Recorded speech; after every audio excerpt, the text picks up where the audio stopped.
ये source document क्या होता है? देखो, सोर्स डॉक्यूमेंट होता है जिसके बेसिस पे अकाउंटिंग एंट्री रिकॉर्ड होती है। तो सोर्स डॉक्यूमेंट कितने टाइप के होते हैं? Cash memo, invoice, receipt, debit note, credit note, पे इन स्लिप और चेक। एक एक करके सब डिस्कस करते हैं। सबसे पहले कैश मेमो। कैश मेमो का मतलब होता है जब मैं कोई गुड्स कैश में बेचता हूं तो ट्रेडर क्या देता है? कैश मेमो देता है। तो यहाँ पे कैश मेमो क्या कंटेंट होता है? बट हो गया वो डेट ऑफ ट्रांजेक्शन हो गया, कैश मेमो नंबर हो गया, name of the party, quantity, price, discount and nature of transaction. अब ये इनवॉइस क्या होता है? जब कोई मैं क्रेडिट में बेचता हूं तो अब वो क्या रेस करता है? वो इनवॉइस रेस करता है, ट्रेडर इनवॉइस रेस करता है। और इनवॉइस में भी सेम है, डेट ऑफ ट्रांजेक्शन कितना हो गया, bill number, name of party, quantity कितनी है, प्राइस कितनी है। तो इनवॉइस कुछ ऐसा दिखता है। क्लियर है? अब अपन आ जाते हैं रिसीट। रिसीट क्या होता है? जब ट्रेडर को रिसीट मिलता है, जब कोई पैसा मिलता है, कैश मिलता है, तो वो एक प्रूफ देता है, डॉक्यूमेंट्री प्रूफ देता है कि मुझे इतने पैसे मिल चुके हैं। तो he issue a receipt containing a date, amount and date. तो रिसीट कैसे होगा कि भाई मुझे इतने रुपए मिल गए, इतने कैश मिला और क्यों मिला, और ये यहाँ पे ऑथराइज साइन होगा। क्लियर है? अब आ गया ये डेबिट नोट क्या होता है?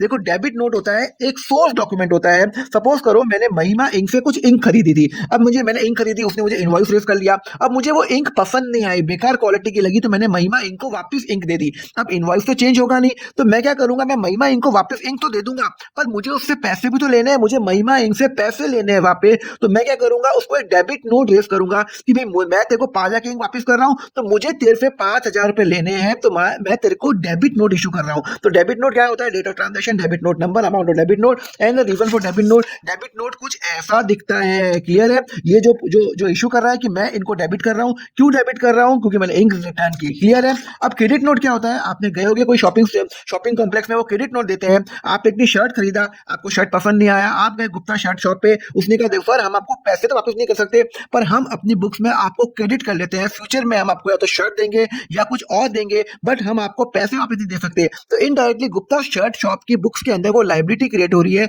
और जो लाइबिलिटी क्रिएट होती है तो वो क्रेडिट नोट इशू करता है। और credit note again contain the date of transaction, credit note number, amount of credit note and the refund of. और क्रेडिट नोट कुछ ऐसा दिखता है कि मैंने राहुल ने जो शर्ट लिया, we are crediting your account with 1500 rupee, और ये यहाँ पे साइन करेगा। अब ये पे इन स्लिप क्या होता है? पे इन स्लिप का मतलब होता है जो बैंक इशू, जो बैंक का जो डॉक्यूमेंट होता है, जब भी हम बैंक में कैश जमा कराते हैं, चेक जमा कराते हैं, तो हमें पे इन स्लिप बनना पड़ता है। पे इन स्लिप में होता है हमें डेट बननी पड़ती है, अकाउंट नंबर बनना पड़ता है, पैन अकाउंट नंबर बनना पड़ता है, मोड ऑफ पेमेंट और अमाउंट बनना पड़ता है। अब चेक क्या होता है? चेक होता है ऑर्डर होता है बैंक के प्रति कि भैया मैंने जिसको चेक दिया आप उसको ये अमाउंट पे कर लो। तो चेक में डेट होता है, नेम ऑफ द पार्टी होता है, अकाउंट नंबर होता है और इसमें अमाउंट होता है।